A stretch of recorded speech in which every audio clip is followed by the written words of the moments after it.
Hey, you guys. Oh my gosh. It's Brandprov Jam Friday. Let's make that a thing. I'm so excited. I have like a lobby full of awesome ninjas over here that are going to help me with today's broadcast. And I'm just stoked for the technology, of course, always, but also for the collaboration. We are going to have so much freaking fun. And thank you for joining me. Those of you watching in replay, thanks for coming by and having a look. We're really excited to share this time together as always. Those who are new to the world of self-management for actors, let me just tell you, you can get everything you need. What's the best place? smfa4.com? Sure. Let's say that. smfa4.com is the shortest thing for me to type right now. And so why don't you just go over there?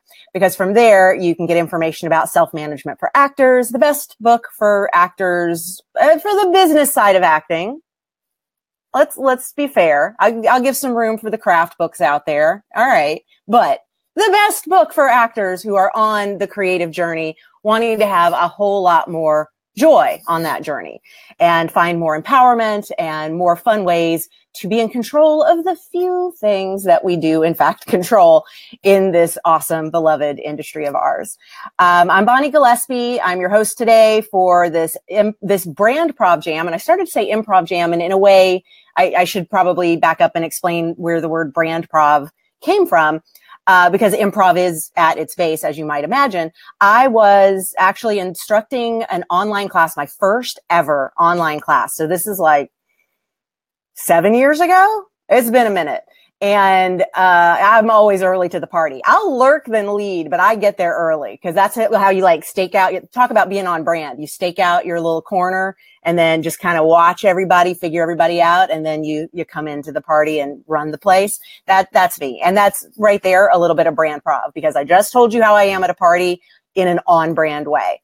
That's what Brandprov is. I was in the middle of explaining this thing in this online course video that I was doing. And, you know, as is incredibly on brand for me, my videos are lo-fi, no hair and makeup. I don't have all my glam squad or whatever stylists and whatnot. I am just like, hey, how's it going? You and me hanging out here on my sofa. And we're talking shop. And I was doing exactly that as I was talking about this Brandprov thing without having named it that yet. And I'm saying, you know, there are these people that when they're on the red carpet, when they're on the late night talk shows or even the morning talk shows, whatever kind of talk shows there are, they're out there answering questions. And yeah, that's part of the job. Answer the questions. You know, they're promoting whatever TV show or film or next project that they've got or a book they've written, who knows, whatever's going on, their album, their liquor line, you know, they're out there promoting. And there are a series of questions that will be asked of them by the host. And if they're on the red carpet, by the person with the microphone. You know, who are you wearing? Of course, one of the most popular, but there are a lot of questions that get asked in these environments. And you find that there are, when you study it, people who are really good at speaking extemporaneously on brand. And then there are those who are not so good. And I realized this is the same as people who are good at improv and the people who are not so good at improv. And there are some people that you watch them do improv and it's painful. It's painful. They try to improvise and you just go, oh, no, you need a script. You need a script. You need anybody else's words. And that's just the truth of it. However, just like improv, it is a muscle you can build. And so Brandprov is the ability to improvise on brand. And it's something that you as an artist, as a creative, as an actor are going to have to do. You're going to be in a meeting. Let's say you're trying to get an agent, a manager. They're going to say, so tell me about yourself. And you do not want to regurgitate your resume. You do not want to list off everything that you put in the cover letter to get the dang meeting. You want to be able to yes and anything that's already happened in the meeting so that you're talking about yourself in a way that teaches this person, here's how to cast me. Here I am arming you, agent or manager, with the words that you are now going to use when you describe me to the casting directors and the producers and the showrunners and the directors that are out there wanting me to be in their space. You are now going to use the words I'm giving you because I'm so good at Brandprov that now you have stuff in your arsenal that you can say when you're asked about me. But it turns out a lot of creatives don't like to talk about themselves. They get so excited to get in for an audition. And then at the end of the audition, there's this moment of, well, let's chat a little bit. And actors who were so excited to get in that room and do that little 1.5-minute audition are suddenly like, oh, you want me to talk about myself? Oh God, you want me to talk about myself? No. And so we want to try and calm that energy down a little bit and get you excited to talk about yourself, unless it's not on brand for you to be excited about it, which is totally fine. You can actually talk about yourself in a non-excited way if that is what's on brand for you. But we want to work out the muscles so that whatever it is that comes out of your mouth feels like it is confirming, here's how to cast me next. Here's what you need to know about me as a storyteller. It's sort of like with me, how you'll always hear me say y'all. You'll always hear me say y'all, first of all, because it's a really efficient word. Second, because I'm from Atlanta. So we kind of grow up saying y'all. And when I was an actor, I worked very hard to never say y'all and to never have a Southern accent, because that was drilled into me that I would never be castable if I sounded like a hick from the South. And boy, when I stopped acting, I was so excited that I could finally get my y'all back. Cause I love my y'all. And by the way, in the South, I do not sound Southern at all. It's just everywhere else that I do. So, but in the South, they're like, where are you from? New York? Anyway, all that to say, it is on brand for me to be folksy. It's on brand for me to be relatable. It's on brand for me to be sitting here in what I wore to Pilates just now. Cause that's me. In everything I write and in everything I say, am pulling back the curtain on what this industry is and on what this life is. I'm all about, like, let's come up with the ways to hack, for, it's a trendy word right now, but let's hack this whole thing, this experience, and really figure out ways to be more efficient in our joy. And so because of that, pulling back the curtain and demystifying a lot of what goes on in this business, my Brandprov tends to be a lot more revealing, a lot more transparent. Maybe your brand is a little mysterious. Well, then your Brandprov is going to be a little elusive. You are going to hide some things from me, and you're going to make me more curious about you with everything you share. The things you share are actually going to pull me in deeper, and I'm still not going to know who the hell you are. And it is awesome, because that's how your Brandprov rocks, because it aligns with who you are. This should make sense, but I think there's only so much benefit to the theoretical. You can hear me talk about it all day. What really makes a difference is actually seeing it in action. And I'm so freaking excited because I have some of the most amazing people in our lives here in this little place called The Lobby, as a part of this nice little high-tech adventure here that we're doing on Facebook Live. And I'm going to bring up one at a time these amazing people to show us the art of Brandprov. And since I can see y'all, I know you're biting your nails, you're like doing your last looks. There's a few of you here. Yes, I see you, Quincy. There's a few of you here that are completely raring to go. Who feels like going first? Because I want to be like, I'm in, and then bring you in. And then if you were like, let somebody else warm up the room. All right, Ryan, it's going to be you, baby. It is going to be you. You should be getting a countdown on your screen right now that tells you it is time. Hello. Hey, it's Ryan. Hey, it's Ryan Brady's here for some Brandprov. Whoop, whoop. Oh my gosh, it's working. Awesome. Awesome. And real quick, now that I can see my little dashboard differently, Ashley, your camera is not connected. So I'm going to ask you to bounce out and come back to see if we can get you in. But right now your camera is not showing up at all. But Bettina, John, Quincy, I got y'all in the queue. We have such a party here. Ryan, tell us a little bit about yourself. Me? Aw, shucks. Well, I'm a lovable teddy bear from Idaho, small town in Idaho. I grew up in a sports-centered family and, just did that, played football. I'm a big guy, love sports, but ultimately I love theater, love acting. And I love just hanging out with friends, doing tons of things, trying new things, but family. I have a twin brother, so most of you don't get confused. But yeah, that's me. I love it. Now, the word that you said the most is the word love. And I'm willing to bet that in your brand word cloud, the word lovable is probably in there somewhere. Am I right? Yes, it's pretty big too. It's pretty big. So could the use of the word love have something to do with that lovable brand? Yeah.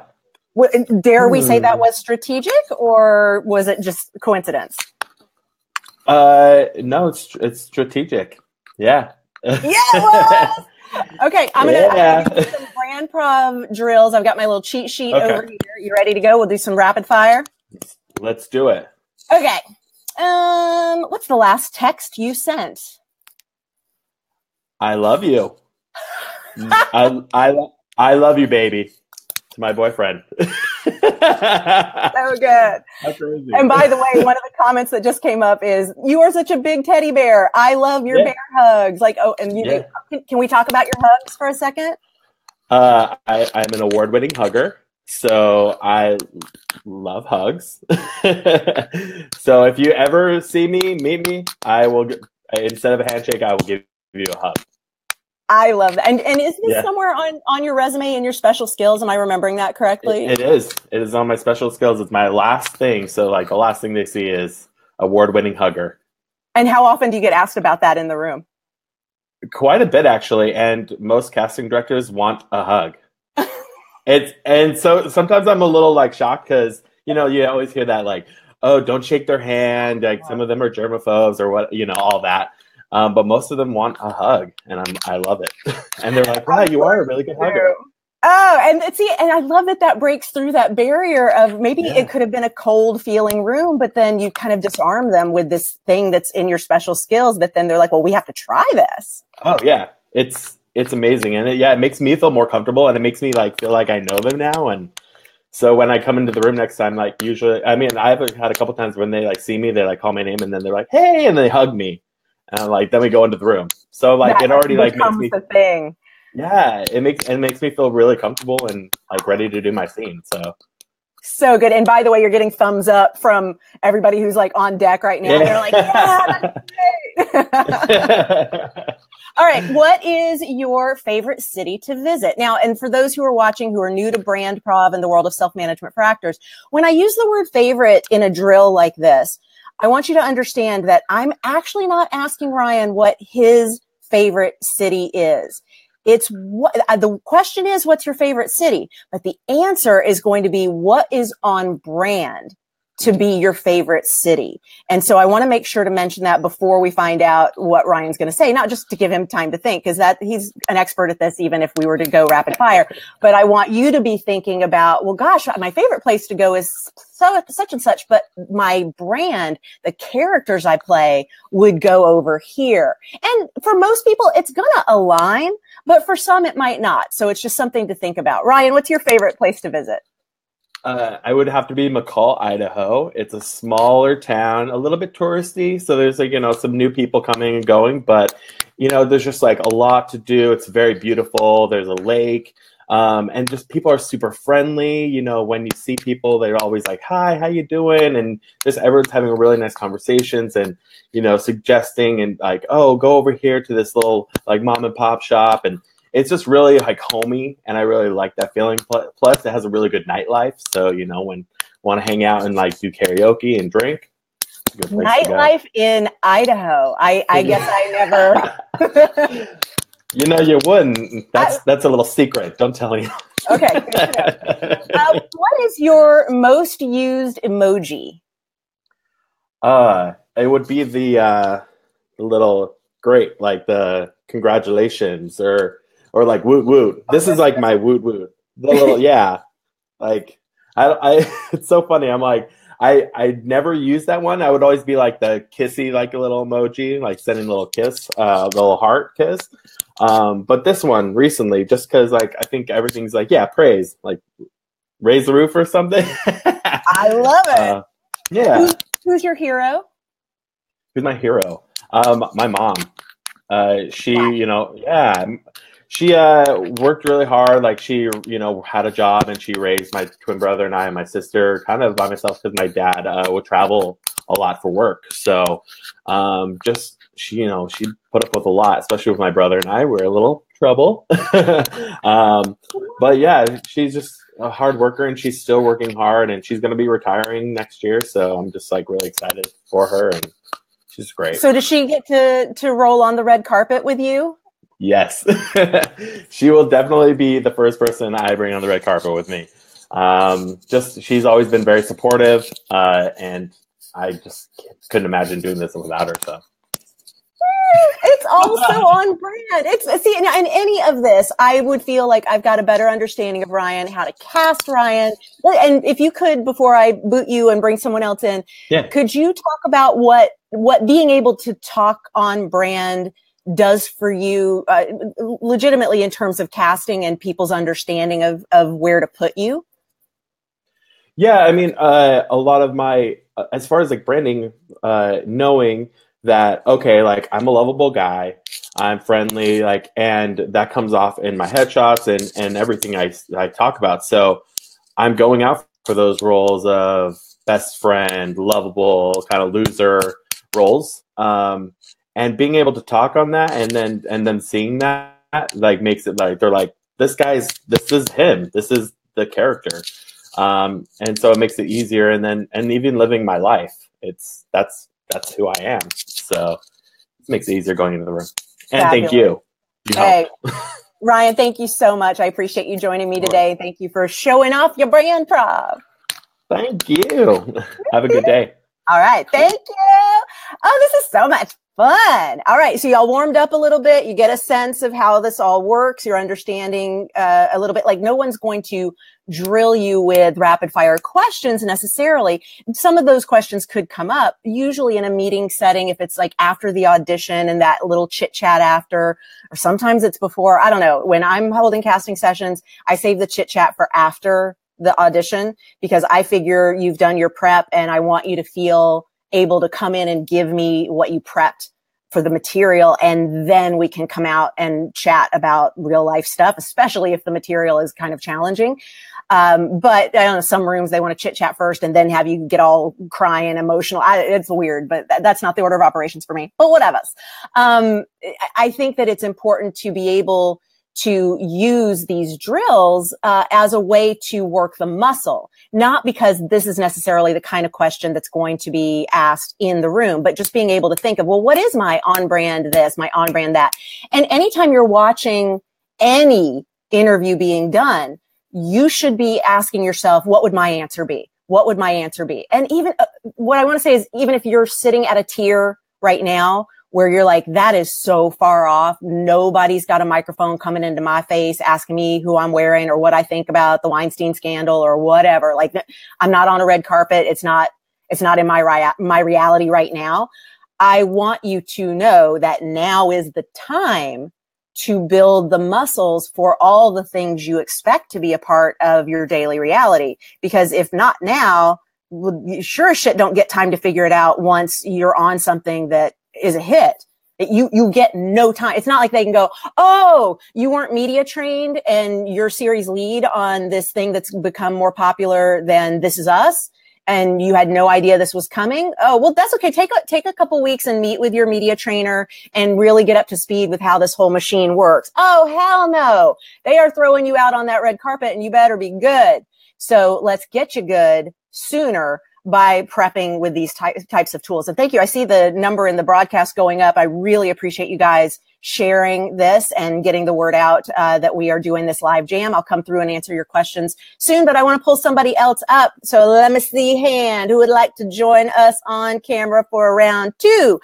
Miss Quincy is going to come on in. It should be giving you a countdown. What? Hey, girl. Hi. Thank you for joining me. Of course, anytime. So, Miss Quincy, I noticed you have some writing on your shirt. Tell me about it. It says Scarlett, Emma, Hilda, and Matt Damon. And I'm part of the Asian as Fuck, one of the improv teams, and they sold this shirt, and a girl on, I think, a Netflix or Amazon show posted it, and it blew up. And it's just to bring attention to the whitewashing going on in the industry. And how on brand is that choice? Very on brand, 100% on brand. I went into my closet and I was like, what am I? Oh, this shirt right here. Thank you. Can we talk about that for a sec? Yeah. How much that's in your closet would you say this is on brand, and how much is this isn't really on brand, but I keep it just in case? Let's talk about clothes. Oh, okay. Most of my stuff I would say is on brand. I think I've pretty much, a few years ago, I kind of did like a closet purge because it occurred to me, I was like, one, these clothes aren't making me happy. Two, I looked at it and I was like, I'm struggling way too much to put outfits together for auditions. And so what I did, it takes time. So don't think about like going to your closet and like ripping everything out. It took some time, but I'm more happy this way because everything I wear aligns with who I am as a person and with my brand. I love that. That's fantastic. All right. So let's talk a little bit. We'll do some rapid fire and then we'll actually do longer chit chat on that. Cool. What's your favorite holiday? Ooh, my favorite holiday, it's not a national holiday, but it should be. It's Friendsgiving. I come from a very small family, and we don't do like the traditional Thanksgiving with like the spread and stuff. It's very quiet. So what we do is the following Friday or Saturday, we'll do a Friendsgiving and everyone brings something. Alcohol doesn't count because that's like that's counted. We did that and like it was half alcohol, half food, and we're like, this isn't gonna work for Friendsgiving because we're still hungry. That was like the first year, and I think we've done it 4 or 5 years now, and each time it just gets better. Like it gets boozier, but the food gets better at the same time. Okay, that's adorable. What would be your on-brand car? I want to say a helicopter just because it's badass. And I know it's not a car, but I could have said vehicle and you could have said Vespa or something, but no, of course, a helicopter. And why? Why helicopter? I think it's just a cool way to travel. And I think it's a great way to get an aerial view of the landscape. And plus it would cut the traffic. We live in LA and it sucks. You got to be efficient. I get it. Yeah. And plus it's a great way to get to point A to point B, but like enjoy your time and like really like take yourself out of the moment and be like, oh, this is where I am right now. So you are on the red carpet. Yes. Coming back to the clothing thing. Yes. Take me through H to T. Whose things are on you where? To be honest, I am someone who really doesn't care for like labels and things like that. I have a great stylist friend that I would love to hire eventually. This whole journey for me is about working with my friends, and I plan on bringing every single one of them with me. And I have a stylist friend that I would love to hire, and it literally be like, what do I wear? Put it on me and I will wear it. And I know I'll feel fabulous in it. Y'all, I want you to pay attention to the ninja move that just happened there. I asked her to go head to toe and give me labels and tell me designers. You could find yourself in a room going, shit, I have to come up with something because I don't know, but I know there are labels I should know, and you will force yourself into an answer thinking you have to answer the actual question. I want you to notice what Quincy did. That's masterful. She went, it's kind of not me to be about the labels. It's about me to be all about my friends. Do you see a through line? What's her favorite holiday? Friendsgiving. Look at what's on her shirt. This is from an improv crew that she's a part of, that her friends put together, and then they sold this. Like, do you see the theme? I'm going to ask you, Quincy, is the word friendly best friend on your word cloud somewhere? Totally. Yes, 100%. Okay, so you guys watching this, getting a sense of how it is simpler than you may think. Yes. To live and speak on brand. Yes, good, totally. Awesome. So you tell me, what have you learned about how Brandprov can elevate people's understanding of who you are as a storyteller? I think it just cuts out the noise, kind of like what you said about simplifying. It just makes it, you lead with that one thing and it just becomes, just easier. You lead with that. And then as you keep doing it, you realize how that one thing, if you keep continuing to deep dive into it, there's more layers in it. And I think sometimes with Brandprov, people think, oh, I'm just like this one thing, like with Ryan's being love, mine being a friend. You could easily just think, oh, I'm being pigeonholed and there's no layers. But I think you define it as much as you want it to. And I know one could argue, oh, Quincy's doing this friend thing and she's trying to fit it in. But like, I define friend as much as it defines me, if that makes sense. Oh, that's good. Yeah, that's good. And so I think that's the biggest thing that I've learned too, is I think in the beginning people see it as like a box, but it's like, no, the box is what I make it. So it could be a cardboard box. You know what I mean? I'm going to have you talk more about that. I was going to say, just close on whatever it is that you want to tell us about you. But I really like that, because I think some of the resistance to the self-management for actors tools, in particular, branding and understanding who you are to the buyer, immediately gets people in this headspace of that's a limitation.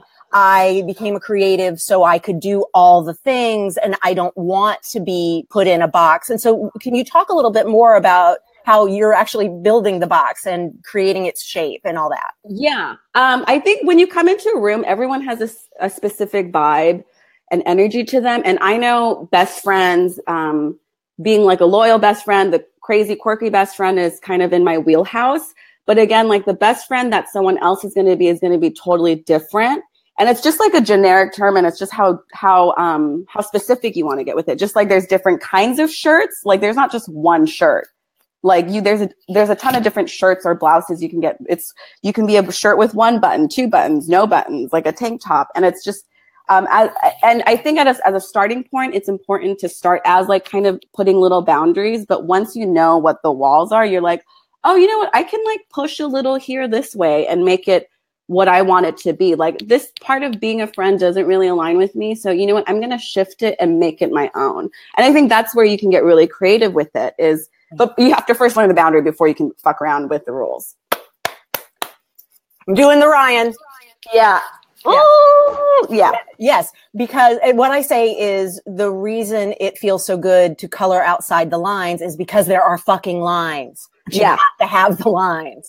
Yeah. Totally. And you can start cherry picking what works for you or not. Certain things I'm like, oh, I could answer this more like on brand, but at the same time, I'm like, you know what, fuck it. Like this is me, and I'm going to make it me because I'm me saying it and doing it and living it. And we'll end on that. How much of your brand is you as a person walking around day to day? I think pretty much my brand is me. And I think I might have started off like a little bit with an idea, but as I kept doing it more, I realized more and more that this is me, and I'm just going to keep adapting it and molding it into me, because the person I am, it doesn't make sense for me to be so different, like to be a different brand. But I think for people who might feel like, oh, this is not me, I feel like there is a part of you that you just haven't found the access point to it, where you're like, I can grab onto it, like where it makes sense for you. So someone who gets a lot of, bad guy, serial killer, dark, creepy stuff, but who is a really nice person, what would be, for example, a point of entry for that? I think with serial killers and bad people, I don't think they actually think they're doing something bad. I think they're doing something that they think is nice or okay, or they're bettering society. But the reason they're bad is in the overall, like, universe of the world, it's that it doesn't go by the rules. Or maybe they're a rule breaker, and we all have a rebellious side to us where we're like, you know what, fuck you, I'm not going to listen to you. And so there's multiple ways to access that side, and I think just seeing it as a bad guy is also projecting what your perception of that character is versus getting inside the character and figuring out how this character ticks. Nice job, Quincy. Thank you so much. This was beautiful. Good work. Thank you. Woo, woo. Oh, this is so much. Y'all having so much fun. I'm having so much fun. Yes, Quincy's giving me this in the bye-bye. I love it. Oh, and by the way, Quincy, I should have mentioned we were doing you last week at Writers Group. There was just this whole little conversation that started, and we all started doing our Quincy voices and our Quincy hands and our Quincy hop arounds. Yeah, you were totally here. So if you were feeling that, that's what was going on. What I'm loving, I'm loving all of this. Let's be clear. But what I'm really loving is I'm seeing some of these comments going by where as I'm putting out Brandprov prompts for y'all, we've got people in the comments answering their version, like what would their on brand answer be? And I love seeing y'all use this as an opportunity for a workout, because that's the whole idea, is everything's an opportunity for a workout. Every interview that you see, those 73 questions that float around back in the MySpace days, all the memes, those were super good, like taking those kinds of quizzes. Before a meme was the picture with the words across it, it was actually like a quiz that would go around the internet, and we would take those and pass them on, and you would tag people and say, now these people are going to take the quiz. Those are always good Brandprov exercises. So playing with all of that, every opportunity you get is such a great idea. Thank you. Good. I'm glad you guys are getting a lot out of this. Again, thank you for sharing and putting the word out. We still got a few more people in the queue here to hop in and join me in the hot seat and show off a little Brandprov. Then I'm going to go through and answer questions that y'all might have about getting gear. Specifically, as we are recording this, it's getting gear for the new year season, the busiest 11 days of my year, personally. It's while everybody else takes a break, slows down, spends time with the fam, does some shopping. I am glued to my computer in service of the Self-Management for Actors community, doing the Getting Gear for the New Year free inbox training. And it has taken on a massive life of its own in the years since we first launched it, which is fantastic and challenging. I'm learning a lot. I'm growing a lot, and it's awesome to go through this experience. But I know there's a lot of people who are here for the very first time, who prior to a week ago had no idea who I am, certainly had never picked up Self-Management for Actors, haven't been on this journey for very long. May have been on the acting journey for very long, but not in the ninja world. And so I want to be here to answer any questions that y'all have about the Getting Gear training, which the second Getting Gear training is the Getting Gear for the next tier, for those who would like a little more support. And little more, I'm underselling it, who would like massive amounts of support and structure. I see John going like this as I'm talking. He's like, yes. It's 100 straight days of ninja training and working on the principles that we introduced during these 11 days, and then so much more. We work on money mindset. We do a little woo-woo. There's a lot of self-care and mindset work in addition to all the tools and the practice and the networking and the connecting with your buyers, researching the right agents. If you're not an actor, but you're a screenwriter or a director, or some other form of storyteller, it's about understanding which film festivals are the right fit for your baby, and if you're more of a television person, which networks are the right fit, and really discovering brand at a meta level. So obviously, I'm interested in inviting any of y'all in who would like to join us on the 100-day challenge. Yes, the price goes up January 1st. No, that does not make me evil. And yes, we can work out a payment plan. So I'm happy to answer any questions that you have about all of that. But let's get someone else in the hot seat to do a little more Brandprov jam. Bettina, John, who's feeling it? Let me see a hand. All right, John, you're up. Here we go. And Bettina, you may have raised your hand and it may have just frozen while you were doing it. So I'm thinking, well, now I know for sure you're next, Bettina. How's that? John, hi. Hi. Hi, ninjas. What a party. Here, you want a cookie? Of course you have cookies. Of course. Of course you have cookies. Of course. Amazing. So, John, tell me about yourself. Wow. Well, which life do you want to know about? I have probably about 7 at this point, maybe 8, going on 8. Yep. Pick your favorite. Pick my favorite right now. Right now, this is such an awesome time. It's always something new. Every day, something new. Something new. So tell me, if you had a theme song, what it would be. Oh, boy. Well, I'll tell you what it used to be. It used to be I Will Survive. which, yeah, and I am surviving. So I'm, that's all I need to do. Yeah. What's your favorite swear word? Fuck. Definitely fuck. And why? And why? Because it's so naughty. So maybe. I will yes and that with naughty. I don't think it's naughty. I'm like, well, let's yes and that. Are you naughty, John? Am I naughty? It depends on who's asking. Interesting. You're weaving a lot of mystery into your answers. Well, yeah. What if you were a product pitchman would be the product that best aligns with you as a brand? Oh boy,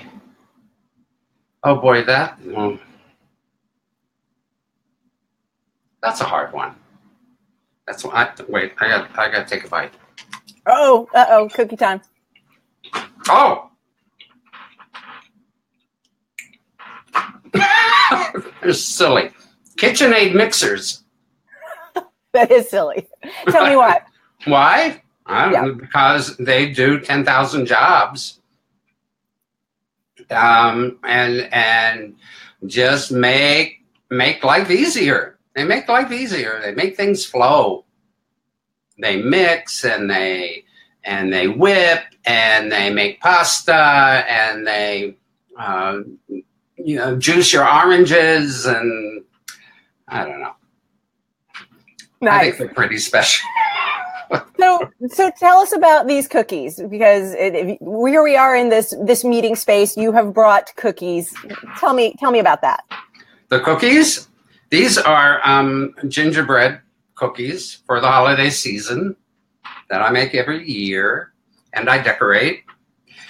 This is the extent of my tree decorating, because what good is a decorated tree if you can't eat it? A line to live by. Yes. So, yeah. And, I don't make a lot of different cookies. I like this. It's seasonal to me. They taste good. What can I say? What is something that would surprise me to know about you? I raise orchids.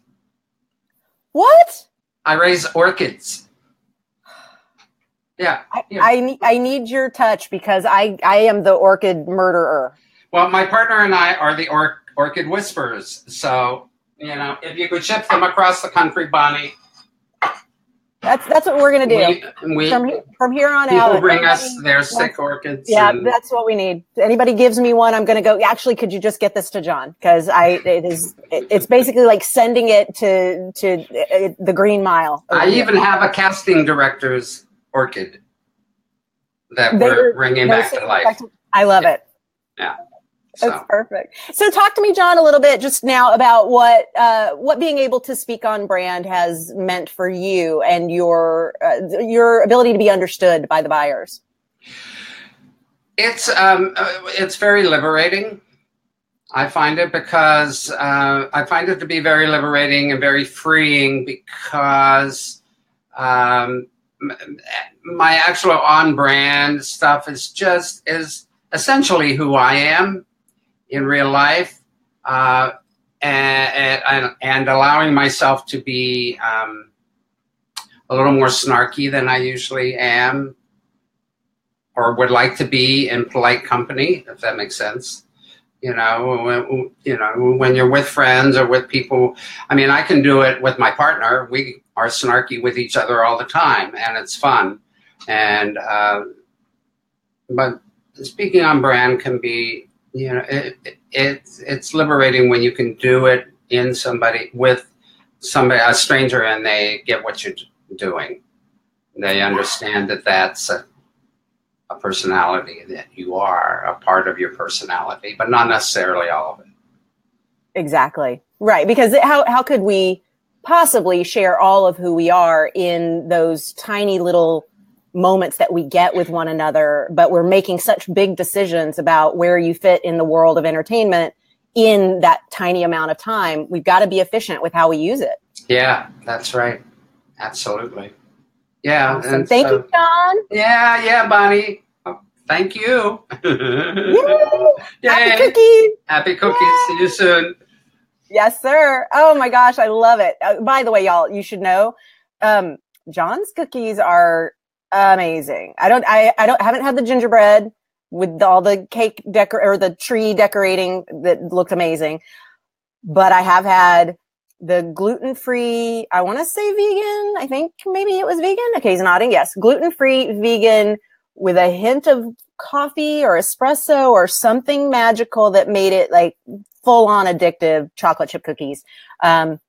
Not gonna lie, I ate a lot of those. Sorry, Whole30, not sorry. All right, Miss Bettina, you are hopping in, sweetheart. Let's do some more Brandprov. Let's and the giggles begin. And by the way, Quincy is like throwing back, celebrating, cheering at the giggle. Quincy! Bettina. Yes. So tell me about yourself. Okay. In how many words? In 1 word, pixie. In 2 words, light bringer. In 3 words, a ray of light. In 4 words, breath of fresh air. And whirlwind, energizer bunny, wise, adorable, and the unexpected. What more do you need? If I had a mic, I would drop it.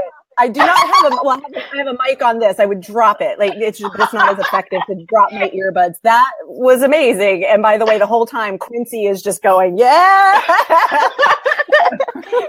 It's so great to have this little dashboard here of like Brady Bunch heads. It's so cool. Bettina, what is the value of having multiple ways to answer? So tell me about yourself, because you were so efficient just now in 1 word, in 2 words, in 3. Can you talk a little bit about why you have a variety of ways to do this? Yeah. Firstly, it's fun. Secondly, you never encounter the same person twice. It's always a different person. And if you're a bit attentive, you know how people respond. You know at some point which language they speak, what they might like, what might strike a chord with them. So having the option to choose from a pool of languages is just so valuable and so much fun. Oh, cool. So Bettina, you used words of light and magic and pixiness and all of that. What types of roles are your bullseye? My bullseye are roles that usually are in between 2 worlds or go back and forth between 2 worlds. That can be either something, for example, like in Once Upon a Time, where the layers shift, like it's this fantasy world versus the real world. What my roles always have in common, they're fighter spirits. They are all about love. They are about bringing the light into dark places, and most often they're always looking for their place because they're always out of place somewhere. And yeah. And then with the always out of place part, how do you reconcile being so helpful and being able to connect people with other worlds with that feeling out of place? Because this is something that I would imagine a lot of people would see their results in the branding surveys that we did in day 2 of Getting Gear for the New Year, and would see different responses that make them say, see, my type isn't one thing. It's I've got this and that, and they're so opposite. How do you bridge that into a singular brand? The bridge is that with being out of place, that is where my place is. So it's somehow a dichotomy and somehow it's not, but the being out of place part is where my place is, if that makes sense. Yeah, it makes perfect sense. That's beautiful. I love that. Let's do a little rapid fire Brandprov here. What is your on brand drink? Something sparkly, something fresh, slightly sweet. So I'd go with a Shirley Temple or sparkly water with lime, lemon, and loads of crushed ice because I love to chew on it, although it gives me a brain freeze. Wonderful. What book is on your bedside table? Hands of Light. I mean, in a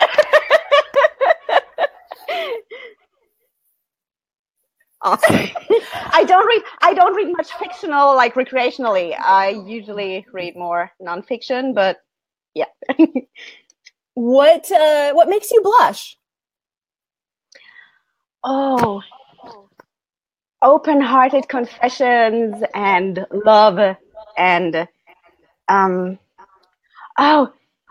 you look into someone's eyes and they drop any armor, and oh, that is so vulnerable and so beautiful that it makes me makes me blush, because it's just like excitement and this humility and humbleness, and yeah. Bettina, may we speak a little about your fitness of choice, or do you want to not go there? Oh my God, it's not fitness, it's a lifestyle. So, and that's the reason I want to get into this, but this is a little more advanced, and I want people who are watching to understand the people that I'm trotting in front of you here today are my upper tier alumni. They've been working with me for a minute, and we have a lot of Brandprov experience, and we've covered a lot of territory with branding. And I want you to understand that those of you who are totally new to the Boniverse, you ain't supposed to be able to do advanced moves like this just yet. I mean, it's great if you can, and awesome. I am so proud of you. But I don't want you to watch the part that we're about to get into and then go, I'll never be able to figure that out for myself, because this is something that took a while for us. Bettina, talk a little bit about how your fitness of choice / lifestyle started concerning you about the comments that you were getting from potential buyers and what that might do in terms of brand erosion. Because I think that's a concern that a lot of people have about living on brand and some of the things that they choose to do in life. Awesome. Yeah, sure. So my fitness of choice, lifestyle, everything, church and more, is pole dancing and aerial arts, and Bonnie brought me to it. So yeah, my brand has always been about this cute, adorable, sweet little fighter and like energetic.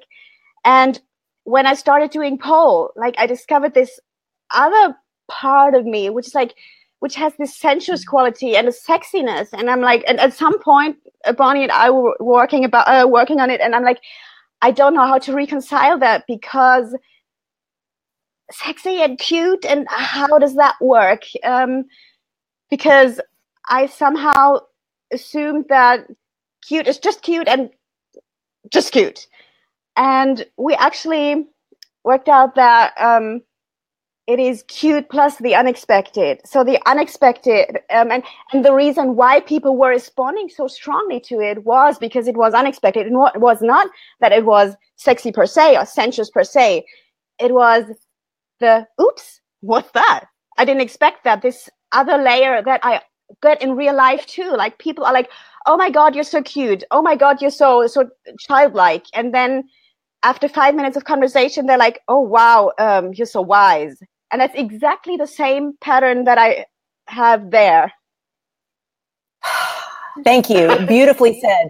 That layering and peeling back those layers to come up with, well, what is that through line, is a big part of the branding work. And it's something that when, as much as I love that there are workshops out there through the union and other places that will do let's get together and give each other typing words. I always say you are getting some surface information by doing that, which is great. It's a good start, but there is a lot more that really lives at the base of understanding your brand and how people see you if you're ready to go to certain tiers. Because obviously if you're at a co-star level, you really only need to know the surface. Like, I play the cop, I'm a mom, I'm a good guy, I'm a bad guy. Like, it really can be that simple because the roles are sometimes one-liners, and they're not meant to go deep. There's not supposed to be something there. But for people who've always struggled with the simplicity and the basicness of those entry-level characters, because there is so much more to them, this is the kind of thing that we're talking about. And that ability to allow those other layers to start coming through is something that you strategize at a certain tier, because there's going to be a tier at which you having the unexpected becomes what they need. And they don't need that at a co-star level, but they need it for sure at a guest star and above, and certainly series regular and the feature film lead. Like, they need someone who has all of these twists and turns. And so for a lot of people, the things that may frustrate you about your brand are actually just indicators of what's ahead at a higher tier. And we just got to figure out how to get you from that earlier tier to the higher tier faster so that you can start getting into the good stuff. Yeah. Yeah. Ryan's doing that. I love it. Yeah. So Bettina, what would you like to leave people with as far as your journey of figuring out who you are and how best to talk about yourself on brand? Wise words, you mean? If you have any. If it's on brand to have some wise words, yes. Oh yeah, I need to nick those from Abram, because that's such a life motto. You can't get it wrong and you'll never get it done. Amen. Thank you, Bettina. Thank you. Bye. Excellent. Oh my God, you guys.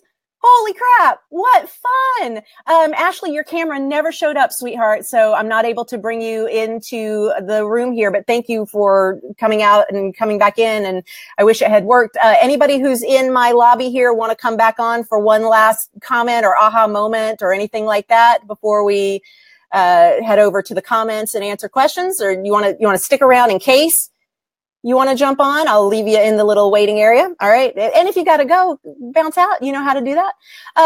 What kind of questions might y'all have? Those of you who are hanging out with me here, thank you so much again for sharing the broadcast, for asking your questions. I'm going to see if I can catch a few questions live here, and then we'll circle back to the replay, obviously, and answer some of the questions in the comments.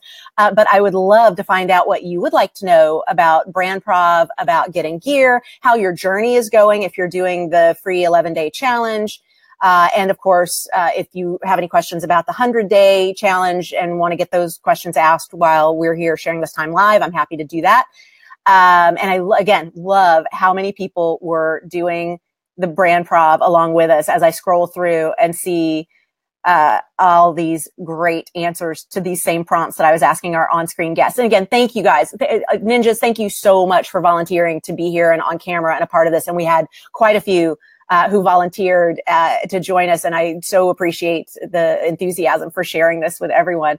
Aurora, hearing how contradicting words can both be on brand, so useful. I agree, because a lot of times people think when they get contradicting or contrasting or opposite words in their word cloud through their branding surveys, they really get hung up on that and think that it means the data is bad or their headshot is doing something wrong. And they don't realize that it's the connective tissue between the two things that is what you're selling.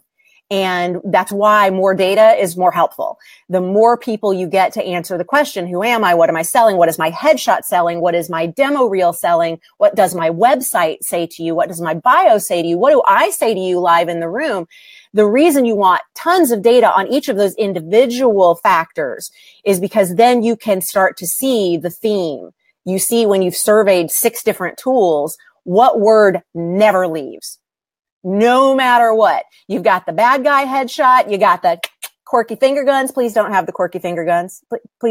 Please don't holster them. Thank you. Nobody needs that. And yes, I know some headshots are like that. And I know yes, let the photographer take that stupid shot. Don't show it to your agent, because then your agent's going to go, I love this. And then you're going to be forced to use it. And please don't. Don't ever show your agent or manager any picture that you would not be enthusiastic to use, by the way. Anyway, because when you get their opinion and watch them gravitate toward the one that you're like, oh, don't pick that one. And then there you go. You're stuck with a tool that you're not crazy about. When you get data on different things and start to see words always showing up no matter what, then you get ultimate clarity on what you're always selling, the thing that endures. And I think that is very important to get clear on when you're going through this process. And the reason we teach how to do it, rather than being like, I'm some guru, come to me and I tell you your brand and now it's official and forever you are that, is because it does no good to take one person's opinion, because really that guru that you spend thousands of dollars on is just one person with an opinion, but whatever. He's a millionaire. I'm not. You are able to take that one piece of data and the knowledge of how to collect data and mix it all together and see what the data overall is teaching you about what you are telling the world and who you are as a storyteller. And that's far more valuable than one person's opinion, no matter how expert they may be. Let's see. Should I save 30? Oh, okay. Here's a great question. April, should I save the 30-day self-tape challenge until after the 100-day challenge? Spoiler alert. Cover your ears if you don't want to hear the spoiler. April, at some point in the 100 days, I come to your house and make you do the 30-day self-tape challenge. I don't come to your house. I don't know if you're local, maybe, but don't, you should not start it now since you are new to the 100-day challenge. You should now really focus on the work, especially in those first early days of the curriculum. Oh, by the way, sidebar. I was looking at the logs for somebody who was having a problem with the program and she was like on day 80 something. And I looked at the logs. She had logged in to day 1, 2, 3, 4, 5, 8, and 10. And then had never logged in again. And I went, well, I know the problem. I know the problem you're having on day 80, whatever, that you, oh my God, please only sign up for this if you're going to actually show up for it. And I don't mean you have to have every single day of your life for 100 days clear to do this. I mean, if you know you're going to get behind, and you are going to get behind, there's a rare, like 4 or 5 people who've ever actually finished the 100 in 100, like right on time. There's always a moment where life gets in the way and you're like, I'm gonna catch up tomorrow. And then you show up to the dojo and you do 2 or 3 days binge watching style. And then there are some days that you get to and you're like, well, that is a very confronting day. I'm going to need a little more time with that. And you want to let it percolate and you want to let it build. But what you don't want to do is hit something that is frustrating or stressful to you and then go away. Because that's like saying, well, I want to get a beach body. I'm going to go to the gym. And then it's abs week and you hate abs week. So you just stop going to the gym. I mean, that's not going to work. But back to your question, April, I would say, especially since you're new to the 100-day challenge, I want you to really give these early days all the space that they need and all the love that they need, because some of them can be a little challenging. And then as you get to days in which I say, hey, it's time to go to that self-tape challenge, you can go, I'm ready. Or you can just say, no, I'm going to wait until closer to the end, because I'm going to ask you several times throughout the 100 days, how you doing on that 30-day challenge? So at some point you will feel the pressure to go and actually do it. And I think saving it now that you're in the 100-day program, till that moment is probably going to be best for you. Let's see, who else is asking some questions that I can toss up here. Let's go to Destiny. All right, let's see. I always thought it was better to have a simple, easy website. Now listening to all the brand talk, I'm feeling that I need to make my site more on brand, which is fun, bubbly, etc. Is it okay to have a simple site even if your brand isn't simple? Okay, you can be simple on your website and still be bubbly and still be funny. It doesn't mean complex. I want you to understand, you can be simple, whatever the rest of that is. I can be a simple serial killer. I can be a simple pixie. I can be a simple best friend. I can be a simple bubbly gal. So just because you want to show some of that personality doesn't mean that you have to go for complexity or layers or lots of stuff. And I'm going to ask you to go watch, not watch. Yes, I was going to say watch reels. You need to watch reels anyway. Everybody needs to watch way more demo reels than you usually do. Cause this is how I discovered that those places that are selling manufactured scenes, like, hey, come to us and shoot your scene here and we take care of everything. And just pay us for it. And we'll give you an original scene. The way I busted them on it's not an original scene is because I watch all the reels. I watch all the reels and I have seen all the scenes that they are selling you as original scenes multiple times because they keep selling them to actors over and over and over. And they may tweak like a line or two to make it feel like, yeah, that was original, but it's the same scene. And you don't know that. And they're counting on that because you don't go around watching actor demo reels. You know who watches actor demo reels? This one right here. This one right here. But what I was saying, in addition to watching a lot of reels, you need to look at a lot of websites. You need to go watch demo reels, audition footage. You need to look at headshots. You need to look at headshots of people who are your type, not to make yourself crazy, not to get into comparisonitis, not to get into why they got my career and I don't have my career because they got my career. I'm trying to get a little more out of the sun because now it's chasing me, which I love. Thank you, sun. That's my lighting director out there. I love it. But also because the more websites you see, the clearer you're going to get on what you want and what you don't want, and what feels on brand to you. But you don't have to make it complicated just because you want to make sure your brand is communicated. Let's see. Next question. Working on my demo reel. Hi, Monday. Working on my demo reel right now. It's not ready. Shall I wait to do the SMFA retreat and first do the 100-day challenge? We have a lot of people registered for both. The retreat in LA is coming up January 20th. The next one will be in April because in the month of May, I'm traveling. Wait for it. I'm traveling the entire month. We usually do the retreat in January, May, August, November for Los Angeles. And I'm usually in New York, if I go twice, May and October. Well, this year in May, I'm not just going to New York. I'm also going to Chicago and Toronto. What? We're going to get some work done. We're going to get some work done. I'm going to be gone a month. So somebody check on Keith, please, while I'm gone. Like, I know it's going to be bare ass on sofa and all the pizza. There's nothing I can do to stop that. But if you could just check on him every now and then, poke him, make sure he's not dead, that'd be great. Monday, to answer your question, there are a lot of people who do both the retreat and the 100-day challenge. And the reason I was mentioning New York in particular is because there are people who did the one-day, the retreat. We don't call it the retreat in New York, because I don't have the same kind of venue there, but it's, the one-day intensive. There are people who do both that and the 100 days simultaneously. It's a learning style thing more than anything. There are some people who do better learning in an environment where we can do Q&A and we're in the room together and we can feel each other's energies, and I'm all good with that. There are also people who do better on their own and they like to go at their own pace and they like to come back and revisit things and they want to hit pause and do some reflection and then come back to the work. And so they are different in that the 100-day curriculum goes way deeper than we could ever go in a single day intensive. But that's completely up to you. And as far as do you wait until you have your footage done before any of that, I would say anything you do with us is going to inform what you choose to do with your footage.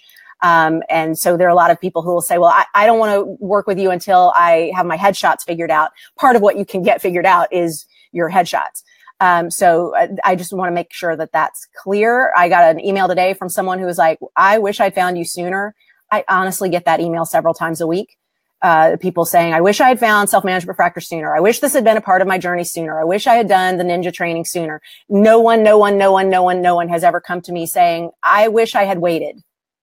I wish I had not started in so fast on self-management for actors. Like, no one has ever said that.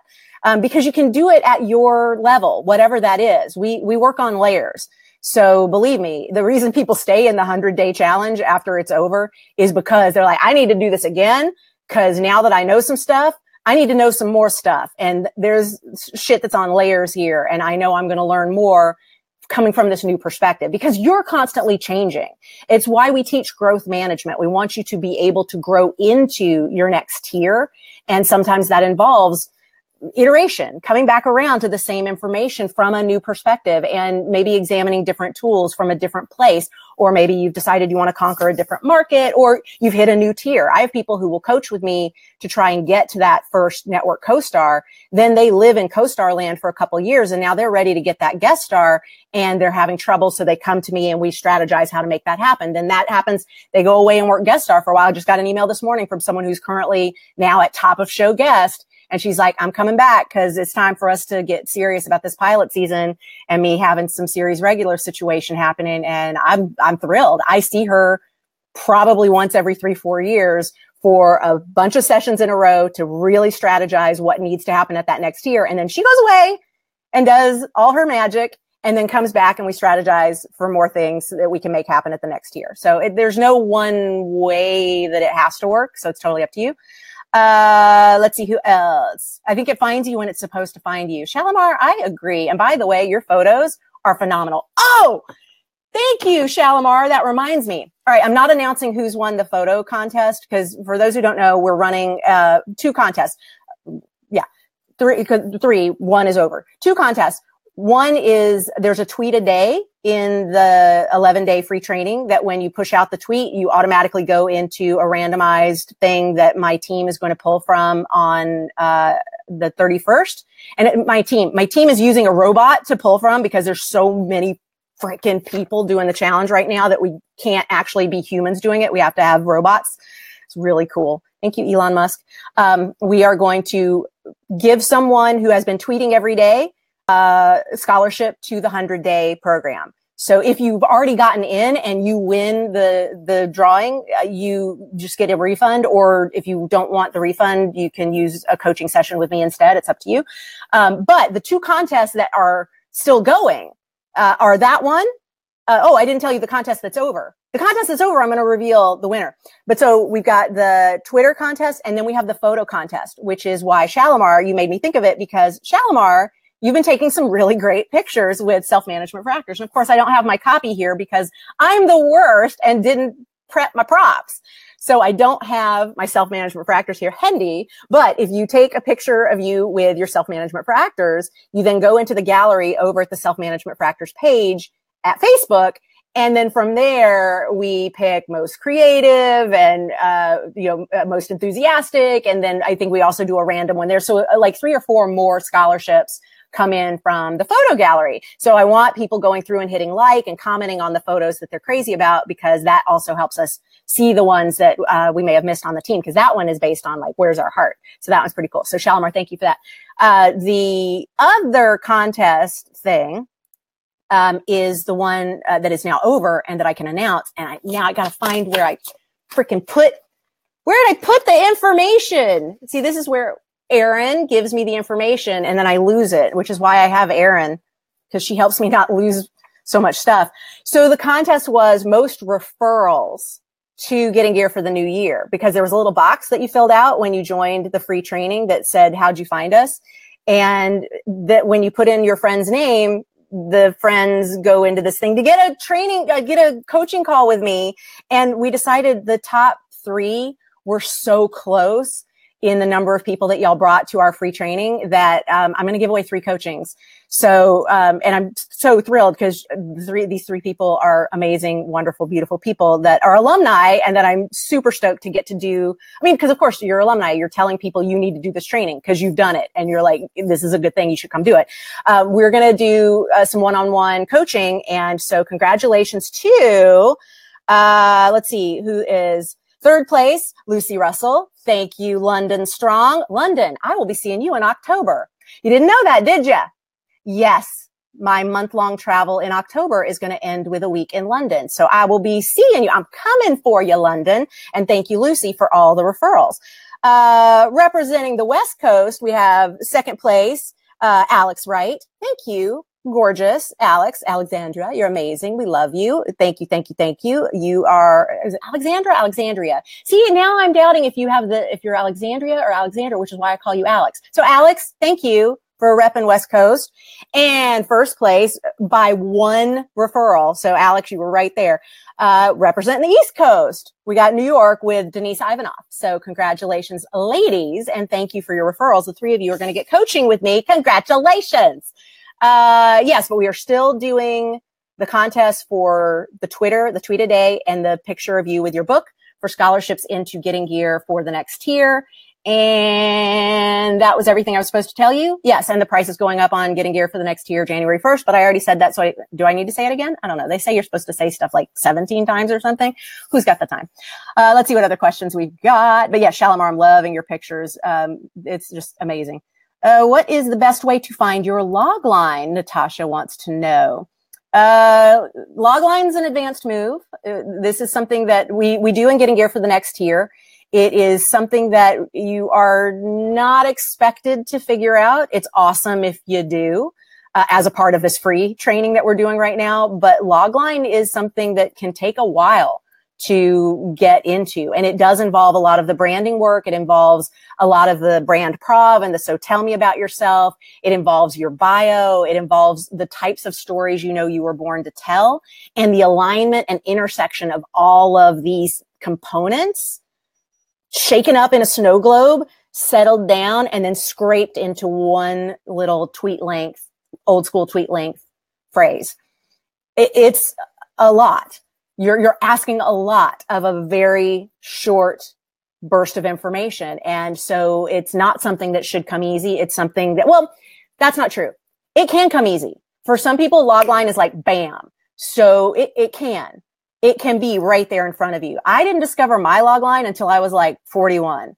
And I've been rocking my log line my whole life, but I didn't know how to articulate it until it just hit me on the head. And it was due to some Stephen Pressfield work I was doing back in 2011. But yeah, there's a lot. There's a lot of components to it that are beyond just what kinds of words are coming up in your branding, but that's where it begins. Who else? You misunderstood both contests. Carlos, oh no. Naomi misunderstood the contest. What are you talking about? Why did y'all misunderstand the contest? It was put out a tweet a day from the free training email. And then when you put out that tweet, you go into the drawing for the scholarship. And then if you also include a picture of you with your book, you double your entries every day. No? Okay. Oh gosh, I'm so sorry that was unclear. Emily, what is a log line? Thank you, Quincy, for answering that question. It is, in fact, a tweet length sentence, old school tweet length. It's not this now long, rambly ass tweet length thing. It's a tweet length sentence that sums up what you are, who you are as a storyteller, what your brand is, your mission statement, so to speak. Are there any other questions about Getting Gear for the next tier before we're not closing it. You could still register in January. You just have to pay more at that point. So join now and save the money. I mean, I don't know, unless you're like, no, I like waiting till 2018. Oh, that's fine. Whatever. But if you want to peruse the welcome kit ahead of time to see if what we cover is at all interesting to you, the welcome kit is actually great, even if you don't plan on doing the 100-day challenge, because it covers how to make lasting change, how to really commit to some things that you know you want to bring into your life. And this is a great time of year to kind of just go through. There's a 2-page thing of 10 items that will make a difference in your ability to make some changes that are available in that welcome kit. And so if you take a look at the welcome kit on the Getting Gear for the next tier page, you will be all set. And if you're like, hey, Bonnie, what's the Getting Gear for the next tier page? I think in here. No, spell correctly, Gillespie, PHP. I think that will get you there because my team is awesome. And they took this URL that used to take you somewhere else and now make it take you there. I think. I don't know. We'll find out. Mercury's out of retrograde. This should work. What other questions might you have, beautiful people? You're on day 4. It's so awesome. Laura, congratulations. Congratulations, day 4. How'd you like day 3? How'd you like day 3? Oh, Keith has put the link. Thank you, sweetheart. Keith has put the link in the comments where you can click on it. What'd you think? Day 3 is like Matrix, blue pill, red pill, you know, here you go. So congratulations. Congratulations on getting to 4. That's good. All right. Let's see if I can put that up there. See, that's long and not clickable. A lot of great progress this week, Zandy. Thank you. And you've had some good pictures. You had an Instagram story where you sang to your copy of Self-Management for Actors. And I have to say, that's phenomenal. Bonus points, girl. Bonus points. Love it. Dana, thank you. I'm so glad you're here. Y'all, Dana is in the house. I'm going to show you her real quick. Dana Middleton, those of you who are in Getting Gear for the Next Tier grad status, which means you're in our private Facebook group, the dojo, have heard me talking about Dana. So I want you to look at her. I want you to get to know her because on the 8th, checking my calendar. Yes, on the 8th, we are doing a private Facebook Live with Dana. And she's going to walk us through some EFT and tapping, clearing some of those beliefs that are holding us back. And I'm so freaking excited to introduce Dana to y'all because she's phenomenal. And she's someone that I've actually known a very, very, very long time, which is crazy because we're both only 25. Yes, you did sing to your book, Miss Zandy. You did. Yes. Awesome. Dana, thank you. And y'all get to know Dana. She's amazing. We will be talking more about her in the dojo, of course. And you love Dana. Awesome. Dana told you about me. Shannon, thank you. Oh my gosh. What a love fest. This is amazing. Thanks, y'all. Well, cool. If all we're going to do now is sit here and get to know each other and I want to get to know her too, says April. We're going to get to know each other. We're going to say hi. We could wrap this up or we could just keep doing this. I'm totally fine. But I want to make sure if there are any questions that I missed that are feeling like, no, if I don't get this question answered, I'm going to cry. Let me know. Now's your chance. And of course, we will continue to come back around and do questions during the replay in the comments area. But this has been fun. I love Brandprov. Brandprov makes me really happy. I hope you guys got a lot out of this and are able to build the muscle for yourself, even if you weren't one of my awesome people on screen. But I hope getting to see that really helped. Henry, the program has been so invaluable. Still so much work to do, but majorly excited. My brand feels very challenging to sort through. But now with John's Brandprov, I feel secure that it's possible. Look at that. Hey, you're welcome. And thank you, John. And Henry, this makes me super, super happy. April, you're awesome. Thank you. You want to get to know everyone, Shalimar, so on brand. Oh, thank you, David. You're a rock star too, sweetheart. Excellent. Kevin has a question. If your brand and target roles are bad people, and you're not a bad person, keeping in mind, no villain sees himself as a bad person, how does one pitch themselves for roles which are described with negative descriptions? So the example I give that's on the positive of this is, superheroes are not really superheroes. So there's everybody's got to figure out a way to, unless they are always playing just exactly who they are, they've got to figure out a way to talk about that thing that they do in a way that feels natural and organic, authentic to who they are. So this is where, yes, you can pull on the through line that most bad guys don't believe they are bad. And that's fantastic. But what you also do, if you want to distance yourself from the words, what we teach during pitch clinic, which is a part of our in-person intensive, which we do in New York and LA, and well, this year, Chicago, Toronto, and London. Oh my God, I'm so excited. I'm traveling in 2018, y'all. We do this thing called pitch clinic where you basically do a live Brandprov. So tell me about yourself. What we teach there is a way to distance yourself from it by saying, I often play characters who, or I'm often told that I am, and then the words, because that adds a layer of protection between you and those characters or those words that you may find harder to swallow. And so depending on your brand, you can use that tactic. By the way, you notice a tactic that you did not see at all with any of my ninjas on screen today was using a celebrity to describe themselves. And I know there's some people who would love to tell actors to use another person as their go-to in their about me. I beg you, please don't do that lazy damn thing.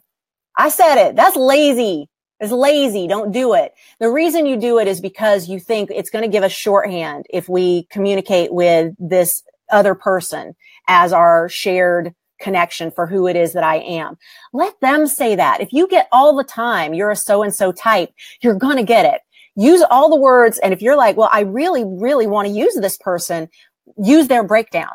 write a character breakdown for that person or for the characters that he or she plays, and then use those words, because that's really what you're trying to do. Don't be lazy about it.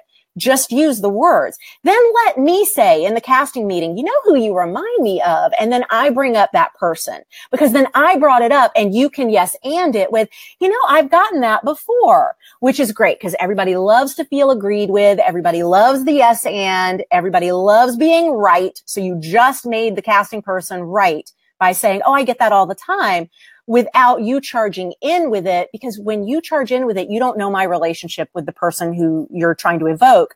And where this got crystal clear this year was with the number of sex scandals and power plays and things that were going on in Hollywood. And I say we're as if we're done. We're not done. We're just scratching the surface, y'all.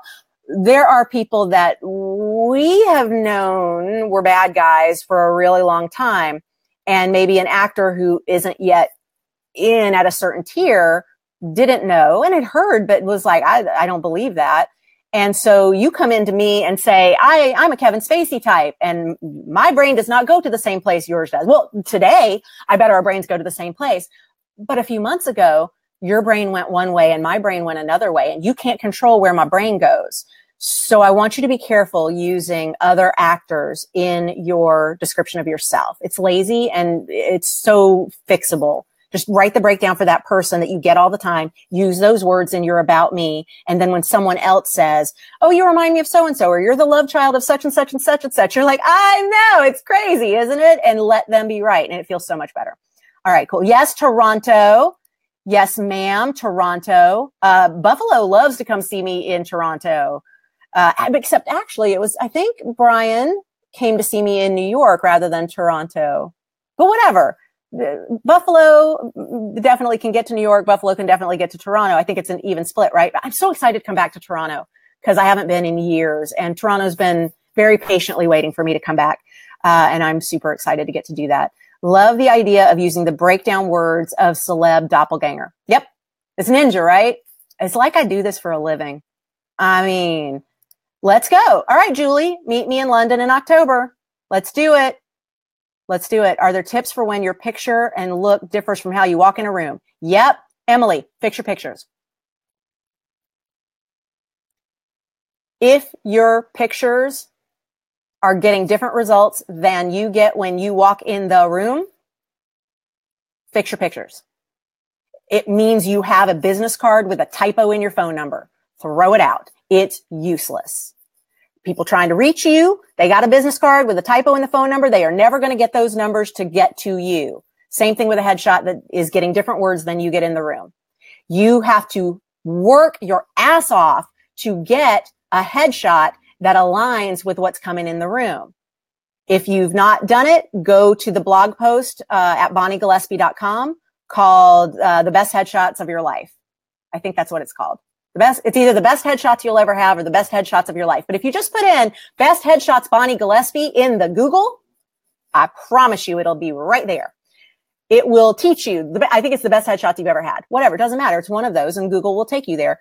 You need to do all of that. And we go a little deeper than that in the 100-day challenge. So if this is a real sticky issue for you, I don't remember if you're registered, Emily, or not, but there's a day in Getting Gear for the Next Year where we really get into how to prep for that headshot session so that it really makes sure those pictures are aligning with what you bring in the room, because that's a very real problem. It's why so many casting directors will only bring in people that we know, because we've been burned so many damn times from headshots that don't match up with who walks in the room. So when we call somebody in that we don't know just off a headshot, it's Russian roulette. We don't know what we're going to get. And that's why there's only, and I averaged this out when I was interviewing casting directors years ago, and I would survey, how often do you bring in people that you've never met or whose work you don't know? And whose work you don't know means, you know, if I know your work, I could have seen it online. I could have seen you in a play. So you may not know we've met, but I know your work. How often do you bring in actors whose work you don't know? And it was somewhere between 8% and 10% is how often actors the casting director does not know gets in the room. And it is because of how often we are burned by actors not looking like their headshot. And it's not even not looking like your headshot. It's not having the same vibe as your headshot. It's not having the brand story told in your headshot. And it's so fixable. It's so freaking fixable. Kate, I adore you. The opposite words are a good thing. Dichotomy is kind of my thing. See, so dichotomy could be a part of your brand through line. That could be it. Love it. Isn't that fun to actually explore what that is? Yes. Okay. Awesome. Good. Keith just put the link in for the best headshots you ever had. Thank you, honey. If it takes longer to finish the 100 days, Gary, does the original fee paid cover the additional time? Gary, the original fee to join the Getting Gear for the Next Tier 100-day challenge covers you for 120 days. So you don't have to be a speed demon. We got like almost 3 weeks of extra time built in for you to go back and revisit days, for you to explore the vault, for you to join the SMFA Dojo, the private Facebook group for grads only. And the reason we don't invite people in until they've graduated is because there's a mindset shift that happens. Again, spoiler alert, there's a mindset shift that happens. And you don't want to be in a Facebook group while you are working on the nuts and bolts of that massive shift. And for some people, it's night and day shift. It completely revolutionizes their relationship with this industry and with themselves. And so I'm not kidding when I call it a life-changing program. And so I don't want you in the middle of doing that at a place that's as triggering as Facebook. I know we're on Facebook right now, but Facebook, you're fucking triggering. You take people down some really dark rabbit holes, and I don't like it. I don't like it. If I could do my job without you, Facebook, I would. I said it. Watch them block this video. That's okay. That's why I put it up at YouTube as well. Hey, YouTube. What was my point? Oh, the 100 days, you have 120 days for that initial fee that you paid. And then on day 121, the $30 a month starts up. And that's like a gym membership. You keep it active as long as you're still working out in the gym. And so if you find what's going on of value, you want to mentor somebody, you want to restart the 100 days with that person you're mentoring. And when you mentor, you both get private coaching with me as a free bonus. So there are incentives to do that. Also, the only way to coach with me now is if you're in the program, and you get discounted coaching at that. So that's another big reason for staying in, because it definitely offsets that cost. Also being in the vault, being able to revisit any of the days of the 100, but also being able to join us in the Facebook group and ask questions and have that community. And I do the Facebook Lives in there as well. If that's continuing to be of value to you, you stay in then at the $30 a month ongoing. And again, that's as long as you want. When you're done, you cancel and then you bounce out. But I hope that answers that question. Yeah. Okay. Bye, Jean. Thank you for being here, sweetheart. I make you laugh every time. We're going to end on that. I make you laugh every time. Hashtag so on brand. Guys, thank you. Thank you so much for joining me here. This has been a blast. I love this and could hang out with you all day, except I have a private coaching client. So I have to go because I now get to jam one-on-one with one of you beautiful people, which is one of the great delights of my life because we really get to dig deep. And I am passionate about getting to do that. And especially as we come up on the end of the year, have a blast. I may hop on again, I think on the 31st. I was thinking Sunday the 31st, 2:30, the same time. I may hop on live again. I think I might, I don't know how many people are going to be around, but maybe you're around. And, from the people who are in other time zones, we can find out how 2018 is starting out. But I think I will do this again, because this obviously went long and there are a lot of questions here that I want to make sure that if, any more need to be answered before the program, increases in price, that you get those questions asked and answered. And no, we're not closing off registration. It's just price increase. So if you're not motivated by price, don't worry about it. You're not no FOMO, no ticking clock. I hate those tactics. That's not on brand for me. Love you, beautiful people. Thank you so much for joining me. As always, this has been Bonnie Gillespie. Thank you for jamming with me on the Self-Management for Actors principles. Until next time, stay ninja. Mwah. Bye, guys.